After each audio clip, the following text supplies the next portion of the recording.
Hi guys, I am John Carrick, author of Legacy of a Mad Scientist and The Legend of Ashley Fox.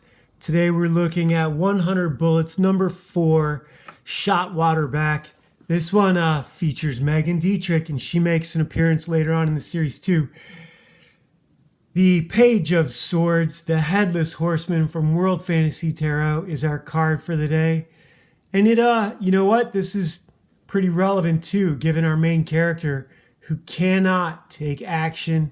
It's really hard for people when you confront them with something like what we're going to see in this issue. 100 Bullets, number 4. This guy's name is Lee Dolan. And here we go. This episode starts in the bar. There are some side stories that have nothing to do with the main plot.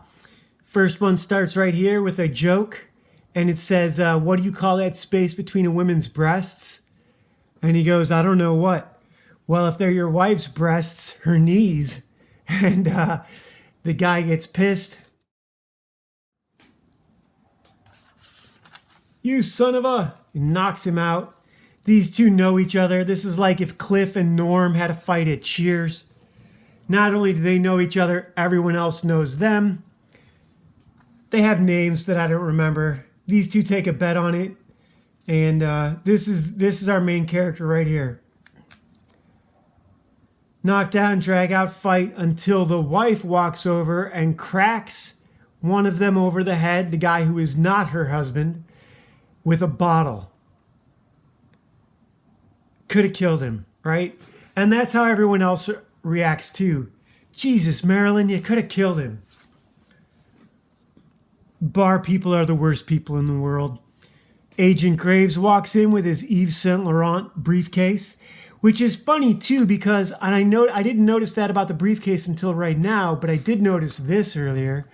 I don't know what's going on with Eduardo Risso. He must have gotten a girlfriend who likes fashion because this guy's hat is an Yves Saint Laurent hat. I worked for Christian Audigier, so I had some exposure to brands and branding, etc., etc. Graves walks in and talks to Lee, explains to him why his life got ruined, how he used to be out in Los Angeles. I don't know what city they're in. I think they're still in Southern California because Lee does bump into his son later. Anyhow, he used to have a restaurant 4 years ago, but his life got destroyed. His life got destroyed by this woman who sent a bunch of kiddie porn to his computer, and it got found by the FBI. He got arrested. Apparently, not only did she send it to his computer, she used his computer to distribute it. His wife left him. His kids won't speak to him. He got tried in the press before he got tried in real life. The charges didn't stick because they couldn't be proved because it wasn't him. But his life was destroyed nonetheless. He lost his business, lost his restaurant, lost his family. His kids won't talk to him. His entire life was destroyed. He maintains the fact that he's innocent, that he didn't do any of it. Graves says, I know. She did it. She did it all. He's never seen her before. He doesn't know why he got set up. Obviously, they wanted his restaurant, or there was some other reason they needed him out of the way. He was a pawn and got taken out. He wasn't protected. If you're going to do anything in this world, you have to protect yourself. Where is that? I'm sure it's coming up. Anyhow, Graves has the gun and everything. Also, I do want to talk about yesterday's gun and today's gun. This is a 1911 with a hammer. It's a short, sort of 3.5-inch barrel. Yesterday's gun was a Glock mixed with a 1911. And so we're going to talk about that afterwards. I'll pull it up in the other comic.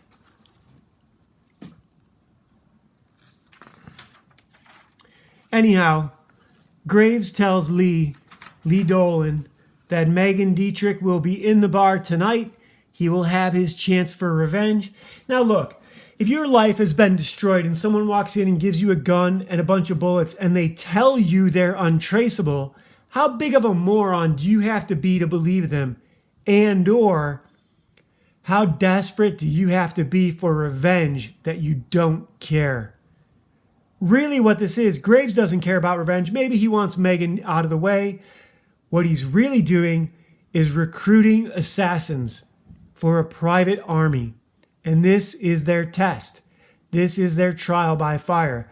You could say everything that happened just to see if Lee would take revenge, losing his wife and family.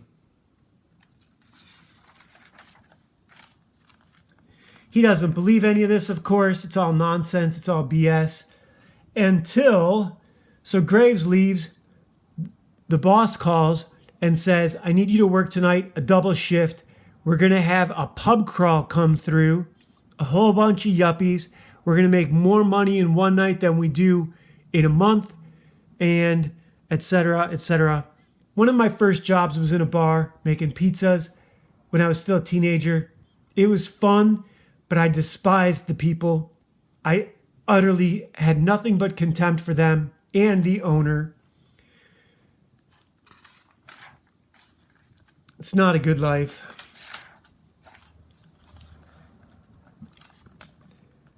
Lee does get a break between shifts. He takes the Yves Saint Laurent briefcase, bumps into his son who won't have anything to do with him. He tries to explain that he's innocent, and his son just wants him to leave him alone. He goes to the strip club for a couple hours. He knows this girl by name.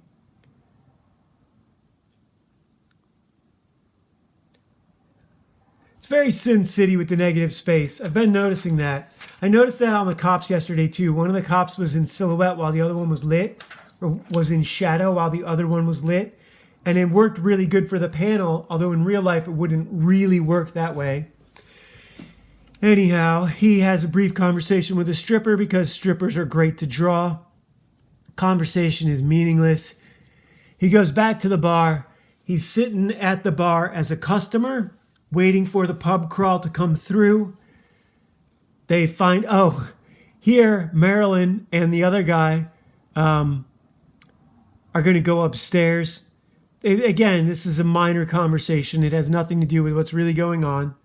She asks him if he want to go upstairs and fuck, and he says he can probably do one of those, but not both. Going upstairs is going to tucker him out. Anyhow, they're leaving the bar right as the pub crawl comes through. They get trapped on opposite sides of the door. Look, all the little things really do make this comic.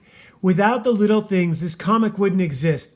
Without the little things like, I noticed this earlier, you would never pour a drink behind the bar. You pour a drink up on the bar where the customers can see it. I was a bartender for a while too. It's part of the ritual. Being at a bar is not about getting drunk. It is a series of rituals and ceremonies, lighting cigarettes, conversations, brief conversations, how you end those conversations. As Sam Malone explained to Woody once, people don't come to the bar to get drunk. They could do that for a lot less at home.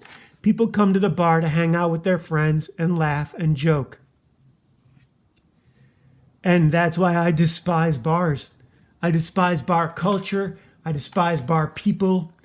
Anyhow, the pub crawl comes through. They ask this guy if he's a trust fund kid. This is really interesting. I noticed this in Sin City as well. When Frank Miller drew one of the guys who was a sort of rich shot caller or really manipulator, he drew him with no lines on his face. And doesn't that go against everyone else with all the forehead wrinkles, with all the regular wrinkles? This guy's face is perfectly smooth. Christian Bale, Patrick Bateman in American Psycho. So again, here's Megan, and she is... Now, I had wondered about this. Why doesn't she recognize Lee? She ruined his life. Oh, there's the Yves Saint Laurent logo on the hat. I don't know what Gerardo Risso is doing plugging them so hard in this issue, but he is.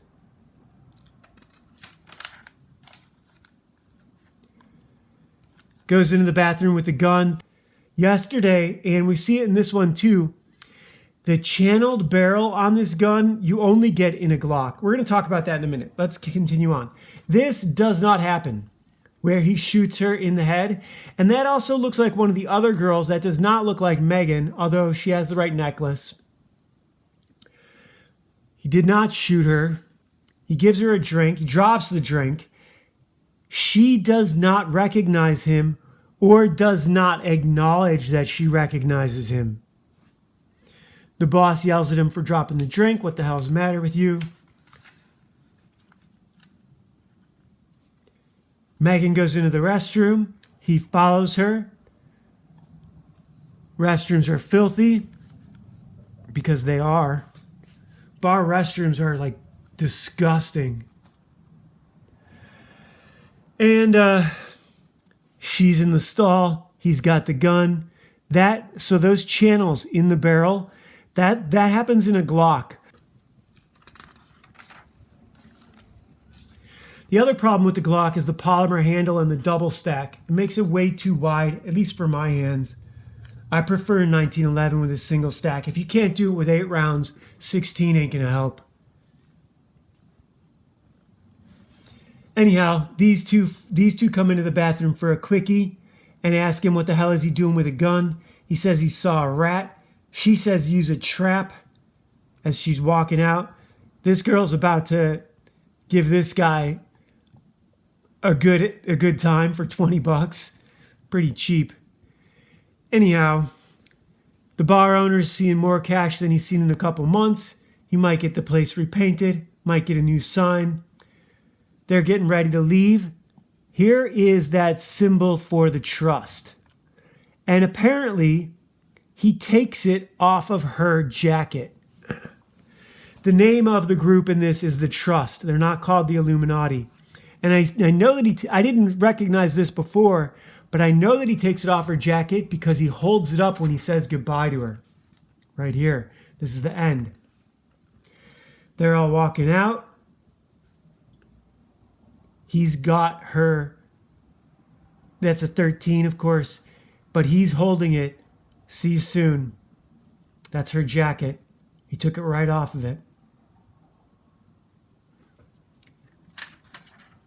Now, just because he didn't have the balls to kill her in front of everyone doesn't mean he won't do it tomorrow. This is to be continued. This is part 1 of 2. And let's do the next bit. Hey guys, I am John Carrick, author of Legacy of Mad Scientist, Legend of Ashley Fox. Amazing science fiction, fantasy, audiobooks, novels, ebooks, whatever you want. Here on YouTube, Amazon, Smashwords. Today we looked at 100 Bullets number 4. And our conflicted card for the day is the 5 of Clubs. And this one says, after the collapse, the government started confiscating weapons. England and Australia didn't even wait that long. The people in England, I saw a bit with Tucker Carlson the other day talking to Piers Morgan, and he listed all the way the English were slaves. They don't have free speech. They're not in control of anything. They can't defend themselves. Their religion is being taken away from them. England is screwed. If the English don't stand up and fight for their rights, they're going to lose them. So the end is coming. Every day the end is coming for someone. Remember, when you get mugged, that's the end of your world. They can kill you. You have to be able to defend yourself. And that brings me to what I want to talk about today with the guns. So in this one, now this is not Dizzy's gun, but you see down here, those channels in the barrel, that is unique and specific to a Glock. A bullet fired out of a Glock, the rifling cannot be traced because of the unique barrels Glock has. However, the gun that Dizzy is holding also has a specific back plate here that is specific to a Glock, the one that they put switches on. If you guys have heard that term, switches, that can turn a Glock full auto. Let me find it really quick. Yeah, this one you can see the back right here. That back plate is also unique to a Glock. Glocks also have a double stack. A lot of 9s do too. With a 9, it's not such a big deal. A double stack on a 45 makes for a really thick handle. Glocks also have a polymer handle, which can be more difficult to It's a special way to fire it. You have to lock your wrist to be accurate. And if you don't lock your wrist, the pistol won't cycle. It'll jam. The cops, however, in this one use revolvers. Revolvers don't leave any shell casings at the scene. So that's important. You know, what the weapon for the tool for the task at hand is really, really important. You have to use the right tool for the right task. Yeah, here they are. Not that you can see it from back here, but the cops use revolvers. And again, this is a comic book, so really what does it matter? It matters a lot. If you don't know, a revolver also shoots differently than a regular 1911 or a Glock. The spinning carousel, every time you fire it, the weight changes. So when you pull the trigger, that's when it spins. And if you're not used to that, it will throw your aim off. The torque of that. That's why a lot of guys fan revolvers, or they used to, back in the old days of the Old West, because then your aim is not affected. They just hold the trigger down and fan it. So you have to practice. All these things are tools and they take practice. The same as swords. Also, that was something else I was thinking about last night. I wanted to talk about martial arts. Judo, jiu-jitsu, high school wrestling are foundational martial arts. Boxing, Muay Thai, those are sort of middle school martial arts, especially Muay Thai, because you get the kicks in. Taekwondo, kind of too. But Taekwondo, Aikido, Karate is a foundational martial art.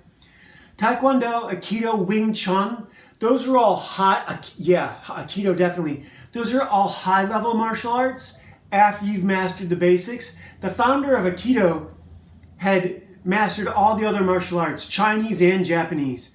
And he created a martial art for a no sword style. It's a way of harmony, but really it's about fighting someone who has a sword. Taekwondo is about fighting people on horseback.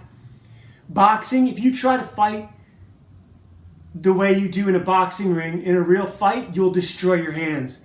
A friend of mine destroyed this knuckle 2 or 3 times because he didn't know how to punch, and he would just swing with everything he had. He tried to fight in real life the way they do on TV.